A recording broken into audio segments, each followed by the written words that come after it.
এই পাজেল যেটা হচ্ছে এখানে 6টা বক্স আছে 1 1 2 6 42 আর একটা কোশ্চেন মার্ক দেওয়া আছে, এটা বের করতে হবে। এটা টেট এক্সাম 24 এসেছিল, যে অপশন দেওয়া আছে, অপশনে হচ্ছে 252 504, থার্ড নাম্বারে 52, লাস্ট হচ্ছে 4 হচ্ছে 1806। কিভাবে কি প্যাটার্নে এটা পাচ্ছি আমরা দেখি। তাহলে ফার্স্টে আমরা এটা 1, তারপরে এটা 1, তারপরে 2, এটা আমরা যদি বক্সগুলো 1 2 3 4 5 6 এই 6টা বক্স আমরা যদি দিয়ে দিই, তাহলে ফার্স্টে 3 নম্বর বক্সটা কিভাবে পাচ্ছি দেখি। 3 নম্বর বক্সটা পাচ্ছি আমরা, 3 এর আগে কত আছে 1, তাহলে 1 প্লাস 1 ইন্টু, এটা ইন্টু করবো, ফার্স্টেরটা 1 প্লাস এর আগে যেটা ছিল সেটা কত হলো 1 ইন্টু 2, তার মানে 2। 4 নম্বরটা কিভাবে পাচ্ছি দেখি।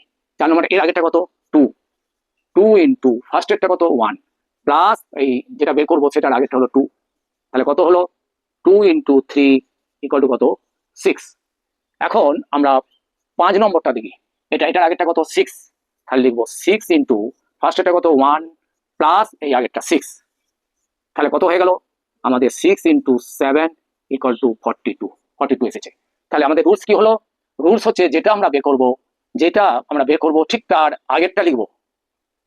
তার মানে আমরা কত লিখছি, 5 নম্বরটা যদি বের করতে হয় তাহলে আমরা পাচ্ছি 4 নম্বরটা, 4 নম্বর ইন্টু কত পাচ্ছি ফার্স্টেরটা 1 নম্বর প্লাস 4 নম্বর, এটি আমাদের রুলস। তাহলে আমরা 6 নম্বরটা কিভাবে পাবো সেটা আমরা এখন ক্যালকুলেট করি। 6 নম্বরটা আমরা কত পাচ্ছি, 6 নম্বরটা হয়ে গেল এর আগেরটা কত 42 ইন্টু ফার্স্টেরটা হচ্ছে 1 প্লাস 42, তার মানে কত 42 ইন্টু 43, এটা যদি আমরা ইন্টু করি কত হলো 1806 কোন অপশানে দেওয়া আছে লাস্টেরটা, তার মানে 4 নম্বর হচ্ছে আমাদের অ্যান্সার। তাহলে 4 নম্বরটা হয়ে গেল আমাদের কত অ্যান্সার। যদি এই পাজলটা ভালো লাগে তাহলে সাবস্ক্রাইব করো, আর এরকম টাইপের যদি পাজল থাকে পাঠিও।